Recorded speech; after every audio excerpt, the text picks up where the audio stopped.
Hey Flooring Pros, it's Jerry Levinson here, and what we're going to talk about on this video is in hiring and maintaining. This is video number 4. We're going to talk about the ad that you're going to use to attract the right person for your team. So advertising for a flooring person is exactly the same as advertising for a customer. Okay, it's best to have an avatar, a target audience.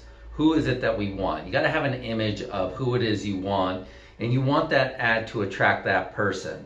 So I know one of the great salespeople for us is an older woman. A single older woman is preferable. Somebody that's very sociable. They like working. They like going to networking groups. They have a really good work ethic.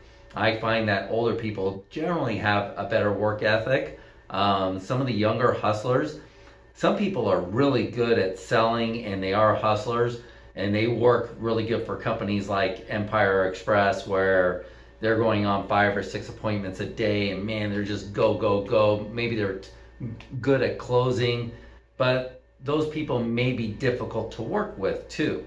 So do you want somebody that fits in with your company culture and works well in your showroom and in your environment?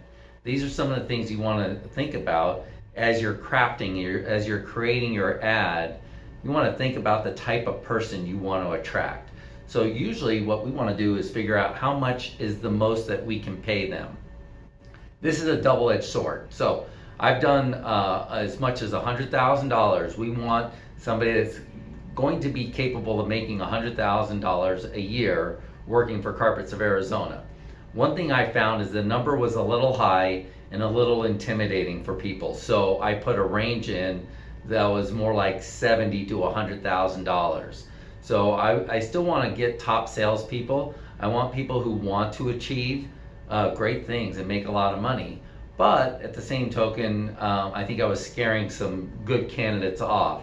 So I did reduce my ad to $70,000 to $100,000. A lot of these tips I got from a guy named Chet Holmes, passed away now, but he wrote The Ultimate Sales Machine. So he's got a lot of great tips on how to advertise and how to attract the top salespeople. And these are a lot of things I'm teaching you here. So in today's environment, it's really hard. There's a lot of competition. So not just in the flooring industry, there's a lot of competition for employees. So you're competing against other companies who are also trying to attract these employees. One of the ways we can do that is by offering a hiring bonus. So something that a lot of employees need, or a lot of people looking for a job, they need a little bit of cash. They've been out of work for a period of time, looking for a job, waiting to get paid. That's stressful on them. So having a hiring bonus, it doesn't have to be huge. $500 can be good. You can do a $1,000 hiring bonus. And you can even require that they work there for at least 2 months in order to earn this bonus. So what you're going to do is you give them the bonus within 2 or 3 days of hiring them. You've determined, okay, we're training them, we're keeping this person. You give them their bonus, and then you've got up to 2 months. You could take it out of the future paycheck if it just doesn't work out. Okay, so you have that as part of the agreement that you draft when you go to hire them. So what you need in your ad is a good description of the company. Make it sound fun and interesting to work for your company. Put in what's real, what's your culture, who is it that you want to bring to the table. You want a good description of the job and what their duties are going to be and what you expect of them. Now, one of the things that people really like in jobs, it's going to be funny how you word this, but it's actually better to keep people busy. The one thing that people can't stand in work is not having anything to do. That's going to frustrate people more than anything.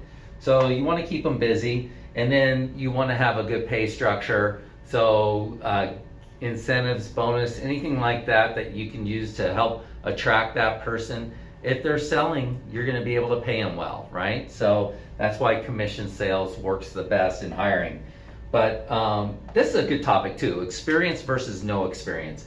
So for me personally, I've got really good selling systems.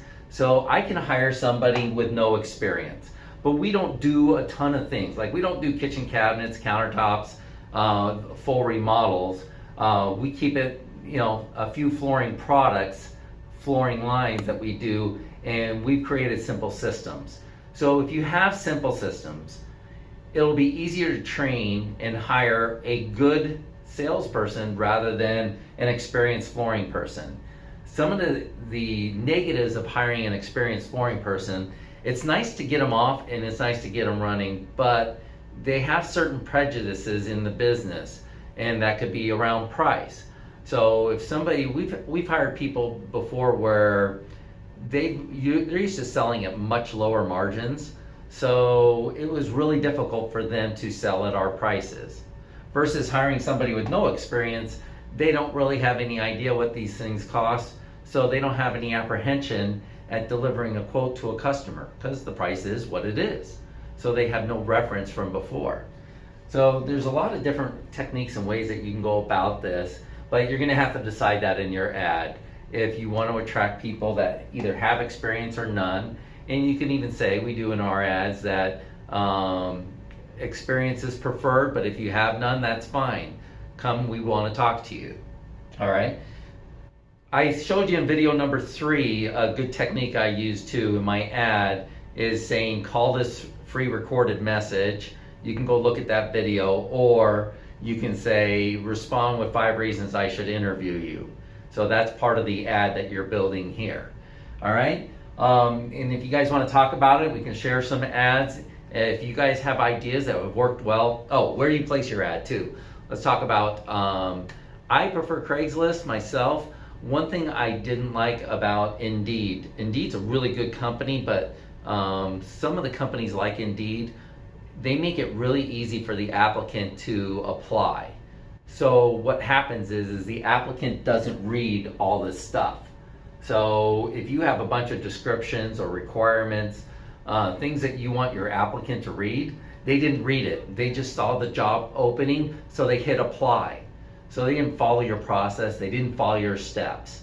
Now, we create a process and we want people to process in order to qualify. But I got to tell you something. If somebody walks in my door without an appointment, I'm going to have to consider that person, because I want a salesperson who is aggressive and who goes for the job. Because how are they going to apply for the job? They got to sell themselves into your company. How they do that? Well, that's how they're going to be to your customers. So if you want somebody that's aggressive in nature and is not afraid to knock on doors, or not afraid just to show up and offer your product or service, I mean, even though they didn't follow the instructions, you got to consider that. Depends on what you want in your culture, because I think for a lot of us small business owners, we want to enjoy our place. We want to enjoy our company. This salesperson represents us and our values. So you got to make sure you got somebody that fits in with your culture. Okay? So take a look at all these videos. There's a lot of good stuff on hiring a salesperson. Build the process. It's complicated. It takes work. You might need to go away for a day. Build this process and then put it in your computer system so you can plug and play whenever you're ready to hire a salesperson. All right? You don't have to make it up every single time. And then follow your process.